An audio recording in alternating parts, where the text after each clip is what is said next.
नागपूर जिल्ह्यातील राऊळगाव इथल्या SBL energy limited या स्फोटकांच्या कारखान्यात झालेल्या भीषण स्फोटात आतापर्यंत 17 जणांचा मृत्यू झाला आहे, तर 18 जण जखमी झाले आहेत।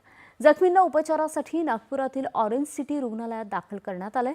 घटनास्थळी SDRF आणि NDRFचं पथक बचाव कार्य करत आहे। पेसो आणि डिश यांची पथकं देखील पोहोचली आहेत। मदत कार्याला वेग देण्यात आल्याची माहिती मुख्यमंत्री देवेंद्र फडणवीस यांनी दिली आहे। स्फोटाची घटना अतिशय दुर्दैवी आणि दुःखद आहे असं सांगत मुख्यमंत्र्यांनी मृतांना श्रद्धांजली अर्पण केली आहे।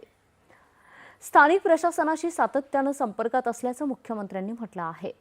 या घटनेची चौकशी करण्याचे आदेश मुख्यमंत्र्यांनी दिले आहेत। या घटनेत मृत्यू झालेल्यांच्या वारसांना 5 लाख रुपये आर्थिक मदत राज्य सरकार करेल। याशिवाय संबंधित कंपनी सुद्धा आर्थिक मदत त्यांच्या कुटुंबियांना देणार आहे अशी माहिती मुख्यमंत्री कार्यालयाने दिली आहे। राष्ट्रपती द्रौपदी मुर्मू यांनी या घटनेबद्दल दुःख व्यक्त केलं असून मृतांच्या नातेवाईकांप्रती शोक संवेदना व्यक्त केल्या आहेत। तसेच पंतप्रधान नरेंद्र मोदी यांनी देखील या घटनेबद्दल दुःख व्यक्त करत प्रत्येक मृताच्या वारसांना पंतप्रधान राष्ट्रीय मदत निधीतून 2 लाख रुपयांची तर जखमींना 50,000 रुपयांची मदत जाहीर केली आहे। SBL एनर्जी लिमिटेड ही प्रमुख औद्योगिक स्फोटकं बनवणारी कंपनी आहे।